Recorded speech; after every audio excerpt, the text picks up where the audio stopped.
Late one night, Amara woke to soft whistling outside her window. She sat up in bed, heart thumping. "Who's there?" she whispered. Her mother, Mama Ifeoma, tiptoed in. "Sleep, my child," she said gently. But Amara couldn't. She wrapped her blanket tight. The whistle grew louder, like someone calling her name.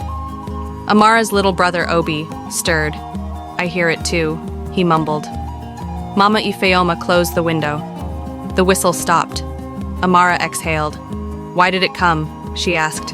Mama Ifeoma hugged her. "Some things are best left unheard," she said, eyes serious. Next morning at school, Ada and Kola talked under a mango tree. "They say never whistle at night," Ada told him. Kola shivered. "My uncle whistled once. He changed," he whispered. Ada's eyes grew wide. "Changed how?" Kola shook his head. He became very quiet, and his eyes looked empty. The school bell rang. Miss Amina smiled. "Time for lessons," she said. Ada tried to think of whistling, but her mind stayed on the night's sound. Why did adults warn children? She clutched her pencil tighter, wishing she had an answer. That afternoon, Amara and Obi saw Mr. Emeka's cat, Nala, vanish.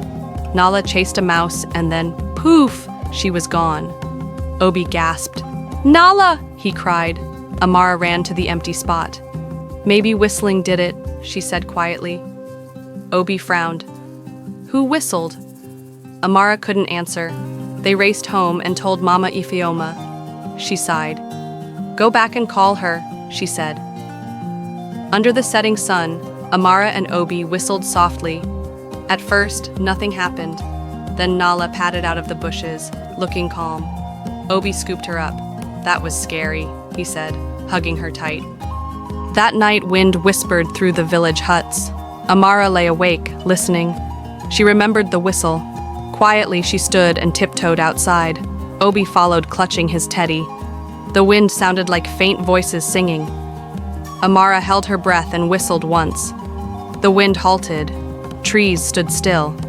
A white owl hooted. Amara and Obi froze. Then the wind sighed and carried their whistle away. Obi's teeth chattered. "Let's go back," he said. Amara nodded and hurried inside. Mama Ifeoma peeked through the door. "Good children stay inside," she whispered.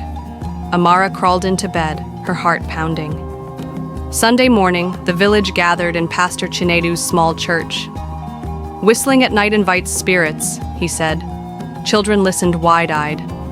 "A friend of mine whistled and never smiled again," the pastor added. Amara squeezed Obi's hand. "Why?" she wondered. Pastor Chinedu looked around.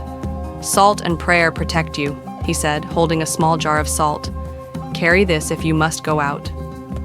After service, he gave them each a pinch.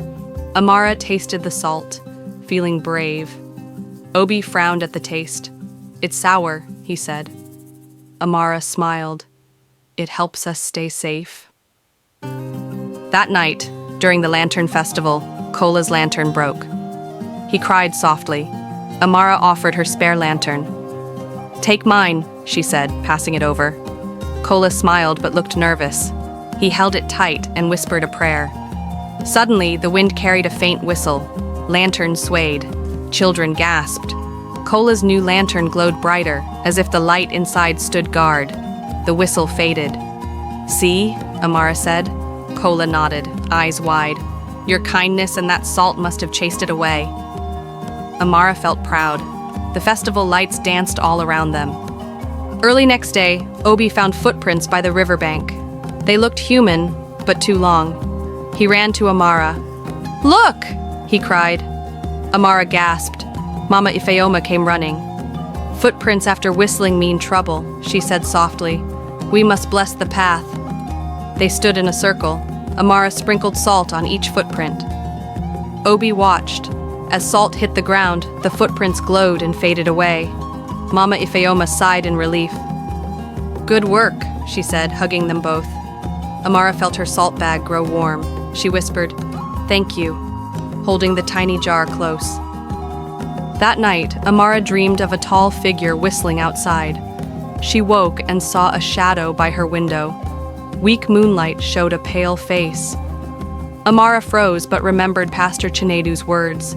She grabbed her salt jar and stood tall. "Go away," she whispered, sprinkling salt on the windowsill. The shadow stopped whistling. It shivered and vanished. Amara's heart pounded. She woke Obi gently. "It's gone," she said. Obi blinked sleepily. "Salt magic," he murmured. Amara hugged him. "Yes," she whispered. "Salt and courage keep us safe." Next morning, villagers spoke in hushed tones. A farmer's cow spoke like a human after he whistled at night. People feared the curse. Amara and Obi met Kola and Aoife near the market. "We have salt," Amara said, showing her jar. "Let's protect everyone." They walked through the dusty street, sprinkling salt on doorsteps. Shopkeepers nodded gratefully. Aoife smiled. "Your salt bag is magic," she said. Kola grinned. "And so are you." Amara felt a happy glow. By midday, every hut had salt at its door. The village felt safer already. That evening, dark clouds gathered fast. Wind howled like a siren. Lightning cracked. Children cowered inside. Amara stood by the door, salt jar in hand. She stepped outside. Each step, she threw salt at the storm's edge. A soft light formed in the clouds. The wind slowed. Rain turned to gentle drops. The whistling noise faded. By dawn, the sky was pink and calm. Amara rushed back inside. Mama Ifeoma watched her. "You did well," she said. Amara smiled, feeling brave. Obi hugged her. "Storm magic," he whispered. Amara nodded, eyes shining. A traveler named Chika arrived at dawn. His face was pale. "I heard whistling," he said. "It follows me." Mama Ifeoma handed him salt. "Sprinkle this at your home," she said. Chika bowed. Amara watched him go.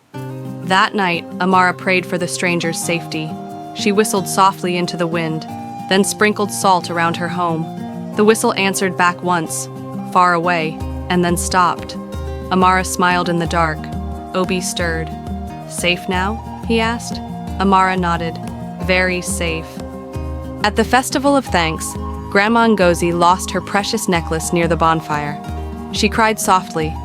Amara knelt and sprinkled salt in a path through the tall grass. "Follow me," she said to Obi and Aoife.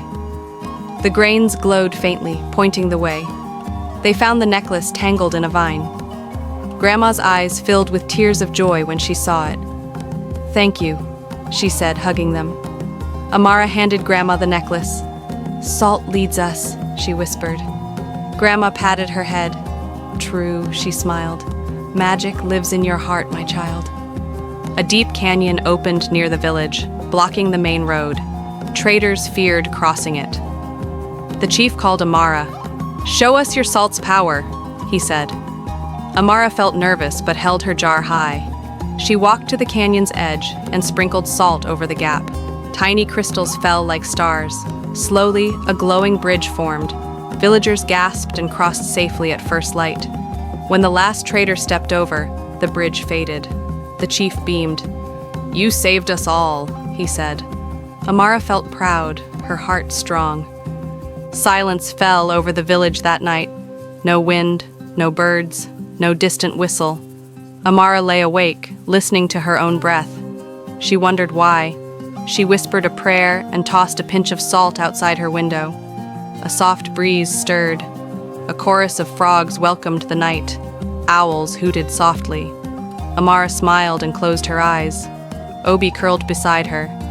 "The village is at peace," he whispered. Amara nodded, holding her salt close. "Yes," she sighed. "Salt keeps the night safe." Next morning, Miss Amina taught a new lesson.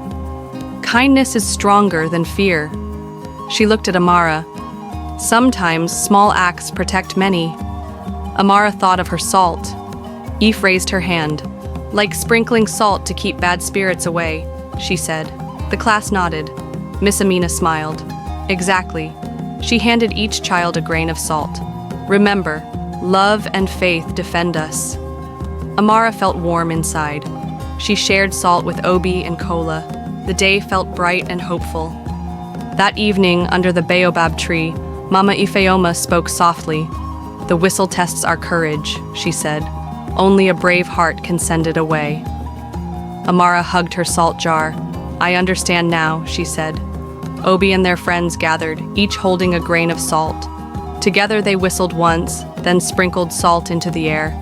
The sound of whistling disappeared forever. Stars sparkled overhead. Amara smiled at her friends. Love, faith, and courage make true magic, she said. And so, the secret of the whistle stayed safe in their hearts. Always. Loved this story? Consider subscribing to this channel, like the video, and also tell me in the comment section where you watched from. Thank you.